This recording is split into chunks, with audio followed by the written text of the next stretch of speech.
بسم اللہ الرحمن الرحیم اعوذ باللہ من الشیطان الرجیم افغیر دین اللہ یبغون وله اسلم من فی السماوات والارض طوعا وکرہا والیہ یرجعون۔ عزیز طلبہ کرام، سبق نمبر 262، آیت نمبر 83 تا 91، سورہ آل عمران۔ منکرین رسالت کے خبائث کا بیان چل رہا تھا کہ ان کی خباثتوں کا ذکر ہے، اور یہ فمن تولی بعد ذلک فاولئک هم الفاسقون کے آخری نبی سے انکار، یہ ان کی 11ویں خباثت کا ذکر تھا۔ اس کے بعد افغیر دین اللہ، جب آخری نبی سے اعراض کیا تو گویا کہ اللہ کے دین سے انہوں نے اس کے اوپر ابھی زجر کیا جا رہا ہے آیت کے اندر کہ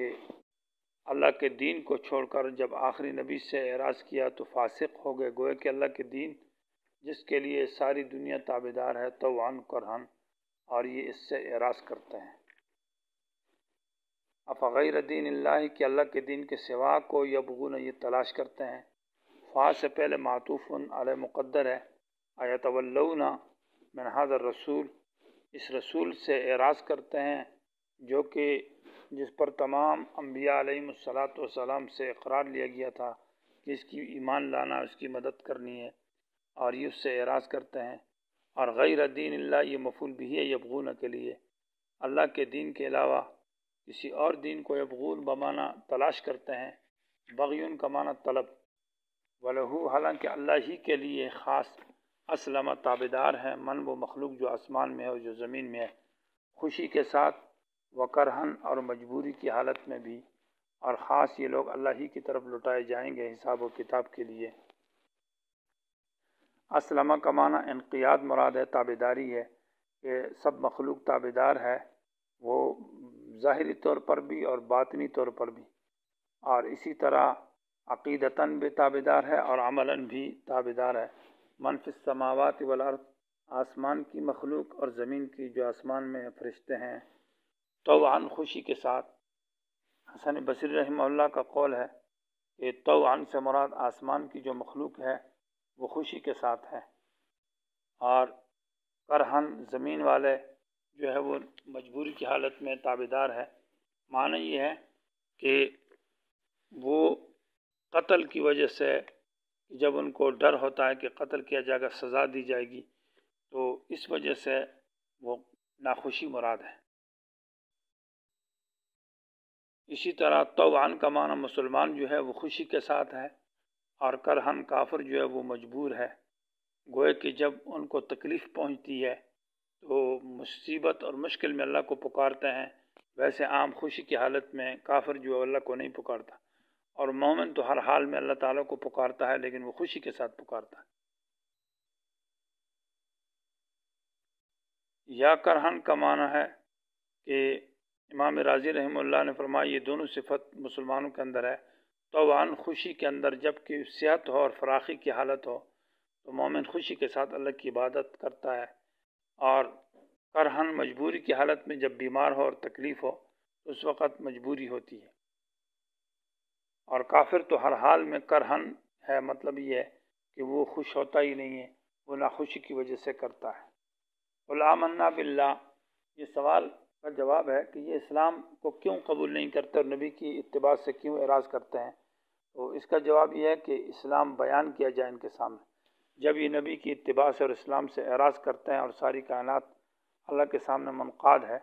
تو اس اسلام کا بیان ضروری ہے۔ تو قل سے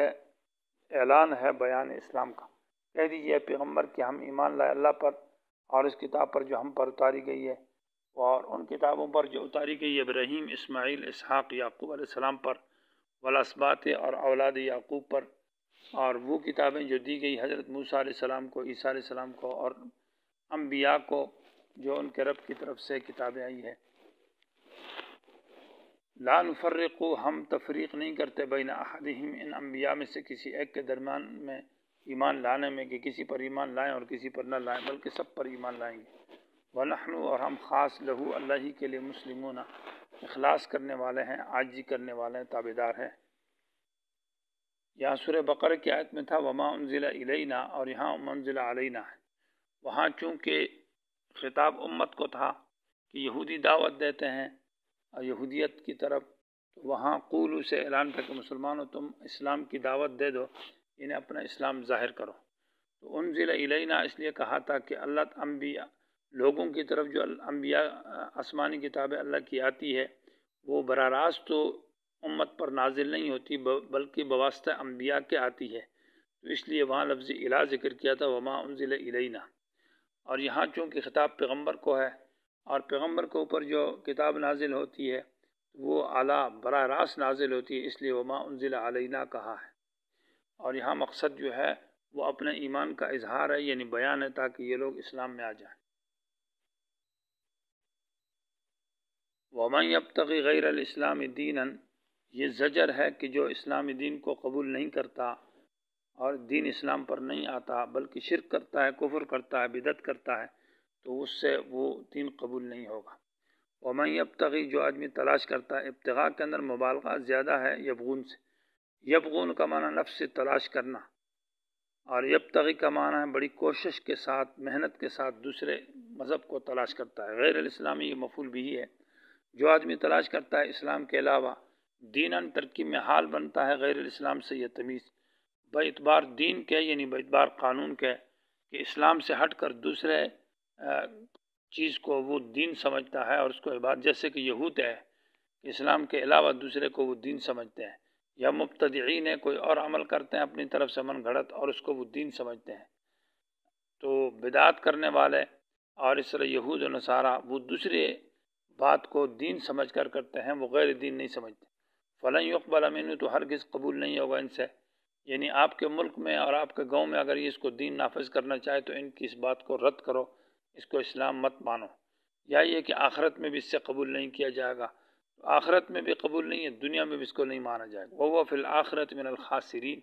یہ شخص آخرت کے اندر بڑے نقصان اٹھانے والوں میں سے ہے۔ كَيْفَ يَهْدِ اللَّهُ، یہ مزید اس کے اوپر زجر ہے کہ دین اسلام کو کیسے قبول کریں گے جبکہ ان کو اللہ تعالیٰ نے توفیق کی، ہدایت کی توفیق کی نہیں، ان کے پاس ہدایت ہی نہیں ہے بلکہ کفر ہے، اور اس کفر کے اوپر ڈٹے ہوئے، اور کفر کے اندر بھی ضد ہے، تو ضدی کافر ہے، اور دلائل بھی اس کے پاس آ چکے ہیں اور رسول کی حقانیت کو بھی جانتا ہے، پھر بھی کفر کے اوپر ڈٹا ہوا، تو ایسے آدمی کے اندر یہ دین کیسے آئے گا؟ کیفا استفہام انکاری ہے، مانا کیف یہد اللہ، کیسے اللہ تعالیٰ ہدایت کی توفیق دے گا، مانا ہدایت دے گا قوماً ایسی قوم کو کفروا جنہوں نے انکار کیا ہے، بعد ایمانہم اپنے ایمان لانے کے بعد، وشہدوا اور بعد اس کے کہ انہوں نے گواہی دی ہے کہ ان رسول حق، ان کے رسول سچ ہے، اور وجاءہم البینات، ان کے پاس رسول کے حقانیت کے اوپر معجزات بھی آ چکے ہیں۔ وشہدوا کا عطف کفروا کے اوپر ہے، معنی یہ کہ کیسے اللہ تعالیٰ ہدایت دے گا اس قوم کو کفروا جس نے انکار کیا، وشہدوا اور پھر گواہی دی کہ رسول حق ہے۔ اس پر سوال یہ پیدا ہوتا ہے کہ کفروا اور شہدوا تو یہ دو جمع متنافیین کا ہے کہ دو منافی چیزوں کو جمع کرنا ہے، کفر بھی کرتا ہے اور یہ بات بھی ہے کہ رسول کی حقانیت کی گواہی بھی دیتا ہے۔ معنی یہ ہے کہ پہلے تو رسول کے حق ہونے کی گواہی دیتا تھا کہ یہ رسول سچا ہے، لیکن جب رسول آ گیا تو اس سے انکار کر دیا، یہ معنی ہوگا۔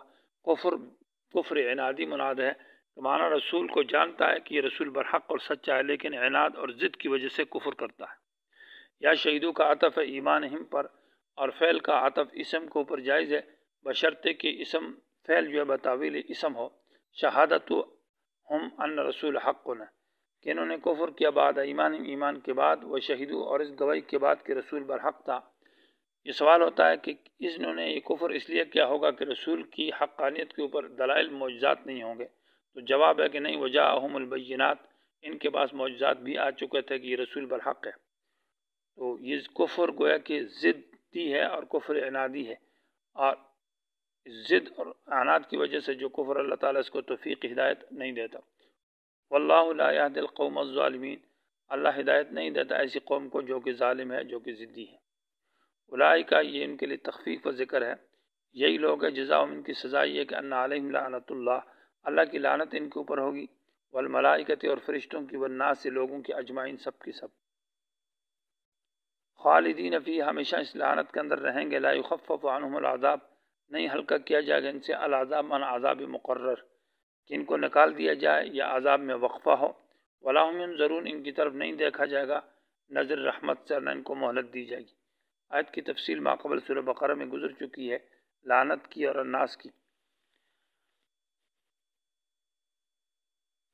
الا الذین تابوا مگر وہ لوگ جنہوں نے توبہ کی، من بعد ذالک اس کے بعد، یعنی اس کفر کے بعد، واصلحوا اور اپنے عمل کو درست کیا،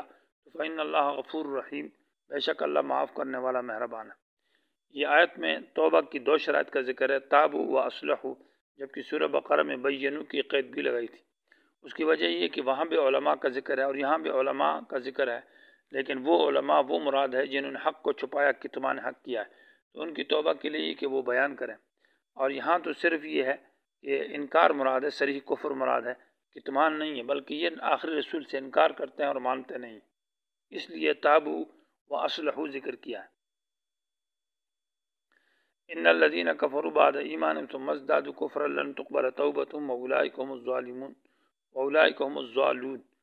یقیناً وہ لوگ جنہوں نے کفر کیا بعد ایمانہم ایمان کے بعد، یعنی اس کا ذکر کیا جاتا ہے کہ توبہ کا دروازہ کب بند ہوتا ہے اور وقت قبولیت توبہ کیا ہے اور کس وقت توبہ قبول نہیں ہوگی۔ تو یقیناً وہ لوگ جنہوں نے کفر کیا بعد ایمانہم ایمان کے بعد، ثم ازدادوا پھر انہوں نے زیادہ کر دیا کفر کو، یعنی کفر پر پک کے، اور حتیٰ کہ موت بھی اسی کفر پر آ گئی، تو لن تقبل توبتہم ان کی توبہ ہرگز قبول نہیں ہوگی، اولئک هم الضالون یہ گمراہ ہے۔ یہاں پر سوال یہ پیدا ہوتا ہے کہ جس آدمی نے کفر کیا ایمان کے بعد اور پھر اس نے کفر زیادہ کر دیا تو اس کی توبہ کیوں نہیں قبول ہوتی؟ یہ تو مرتد ہے اور مرتد کی توبہ قبول ہوتی ہے۔ تو جواب یہ ہے کہ ثم ازدادوا کفرا کا معنی یہ ہے کہ کفر میں اس نے زیادتی کی، معنی کفر پر ڈٹا رہا، اور حتیٰ کہ موت بھی کفر پر آ گئی، تو حالت کفر کے اندر جب مرا نا تو گوئے کہ غرغرے کی حالت اس پر آ گیا، آخری حالت ہے جو بالکل اس کی غرغرے والی حالت ہے، تو اس وقت لن تقبل توبتہم ان کی توبہ قبول نہیں ہے۔ حدیث میں آتا ہے کہ توبہ ما لم یغرغر، جب تک اس کو غرغرہ نہیں سے پہلے توبہ ہو سکتی ہے۔ تو یہ ثم ازدادوا کا معنی یہ ہوگا کفرن کہ کفر پر ڈٹا رہا حتیٰ کہ آخری وقت ہے غرغرے کا، اب توبہ قبول نہیں ہے، واولئک هم الضالون یہ گمراہ ہے۔ ان الذین کفروا یہ تشبیہ دی جا رہی ہے کہ جیسے غرغرہ کے وقت توبہ قبول نہیں ہے، تو اسی طرح دنیا سے مر جانے کے بعد کفر کی حالت میں آخرت میں جا کر فدیہ دیتا ہے، جرمانہ دیتا ہے، تو وہ جرمانہ قبول نہیں ہے، نہ اس سے مال لیا جائے گا نہ اس کی توبہ قبول ہے۔ ان الذین یقیناً وہ لوگ جنہوں نے کفر کیا، وماتوا اور مر گئے، وہم کفار اس حال میں کہ وہ کفر کی حالت میں مرے، تو فلن یقبل من احدہم ہرگز قبول نہیں کیا جائے گا ان میں سے کسی ایک کی طرف سے ملء الارض وہ چیز جو زمین سے بھری جائے، ذہباً سونا، یہ ملء فعل کا وزن ہے، اور ملء فعل کا وزن جو ہے یہ بمعنی ما یفعل کا ہے، یعنی ملء الارض کا معنی ہوگا ما یملأ به الارض، وہ چیز جس سے زمین بھر دی جائے وہ قبول نہیں کی جائے گی، چاہے وہ سونا کیوں نہ ہو، ولو افتدی به اگرچہ اس کو یہ فدیہ میں جرمانے میں دے دے۔ لو وصلیہ ہے، اور لو وصلیہ کے بارے میں یہ ہے کہ اس کے جو اس کی شرط ہے اس کی نقیض آئے تو لو اس کے زیادہ لائق اور اولا ہے، تو ولو افتدی به کا معنی یہ ہوگا اگر فدیہ میں دے دے تو قبول نہیں ہوگا، اگر فدیہ میں نہ دے تو پھر قبول ہوگا، حالانکہ یہ معنی تو صحیح نہیں ہوتا۔ جواب اس کا یہ ہے کہ اصل میں یہ ولو تصدقا و تبرعا، اگر یہ اس مال کو صدقہ اور تبرع احسان کے طور پر دے تو قبول نہیں ہوگا، اور اگر فدیہ میں دے تو پھر تو بطریقہ اولا قبول نہیں ہوگا۔ من احدہم میں اشارہ ہے کہ یہ خود اگر جرمانہ دے دے تب بھی قبول نہیں ہے، اور یہ نہ دے دے بلکہ مر جائے اور بعد میں اس کافر کی طرف سے لوگ ایصال ثواب کریں اور اس کی طرف سے ختم اور خیرات کریں تو ان کی طرف سے بھی یہ قبول نہیں کیا جائے گا، اس لیے من احدہم کا ہے۔ اولئک لهم عذاب علیم ان کے لیے دردناک عذاب ہے، وما لهم من ناصرین ان کے لیے نہیں ہے کوئی مدد کرنے والا۔